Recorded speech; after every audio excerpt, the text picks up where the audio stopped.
Considérons de plus près le Seigneur Jésus comme étant l'objet et la mesure de Dieu pour l'œuvre du Saint-Esprit en nous, cette nature entièrement autre qu'il représente.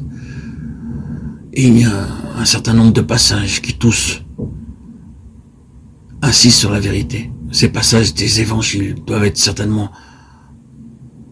avoir joué un rôle dans l'éducation des disciples.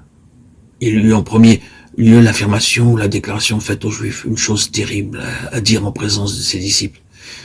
Il y avait là des Juifs qui avaient fait profession de croire. Le Seigneur soulève pour eux la question de l'état du disciple. Il dit à ces Juifs qui avaient cru à lui. Il n'est pas dit qu'ils aient cru en lui. Si vous demeurez dans ma parole, vous êtes véritablement mes disciples. Vous connaîtrez la vérité, et la vérité vous affranchira. Ils lui répondent aussitôt en se réclamant de leurs droits. Nous sommes la postérité d'Abraham, nous n'avons jamais été les esclaves de personne. Il insiste sur cette question de la vérité liée à lui-même. Si donc le Fils vous affranchit, vous serez réellement libre. Vous connaîtrez la vérité, et la vérité vous affranchira. La question de la postérité à laquelle ils appartiennent est soulevée et associée à cela. Nous avons cette déclaration. Ceux que le Fils affranchit sont réellement libres. Comprenons bien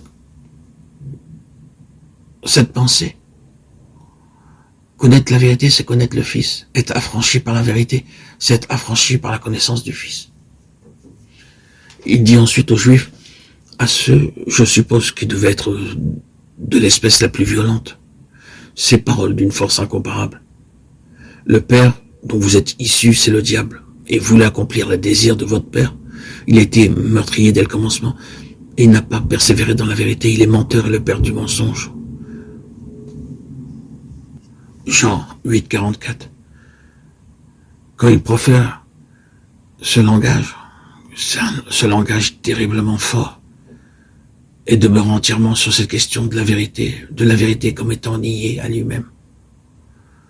Ensuite, lorsque nous arrivons au chapitre 14, il est seul avec ses disciples. Et Philippe lui demande, Seigneur, montre-nous le Père et cela nous suffit. La réponse est alors, il y a si longtemps que je suis avec vous et tu ne m'as pas connu, Philippe. Celui qui m'a vu a vu le Père. Puis vient encore une autre question dans l'école. Seigneur, nous savons où tu vas. Comment serions-nous dans le chemin? Je suis le chemin, la vérité. Je suis la vérité. La vérité, ce n'est pas une chose. La vérité, c'est une personne. Oui, tout cela se trouve dans l'école de Christ et prouve le fait que Christ est la vérité. Je ne sais pas à quel point nous sentons l'importance de cette question, mais l'objet de notre méditation, c'est que nous en arrivions à voir combien ces choses sont essentielles. Que pensons-nous de l'importance qu'il y a à avoir un fondement vrai et sûr? Après tout, le trait suprême d'un fondement, c'est la vérité.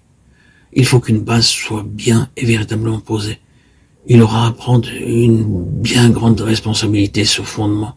Une responsabilité qui touche à notre bien et à notre destinée éternelle, plus encore à la justification de Dieu lui-même. C'est pourquoi il doit être absolument vrai, et la vérité même. Et il nous appartient certainement, bien-aimés frères et sœurs en Christ, de savoir avec certitude où nous en sommes. Il faut, en d'autres termes, que nous en finissions avec toute notre incertitude, que nous répudions à jamais ce qui n'est pas réellement pur et absolument vrai dans notre position. C'est précisément sur cela que nous allons insister pour l'analyser. Les conséquences sont si grandes que nous ne pouvons pas nous permettre de garder quelque chose de douteux dans notre position.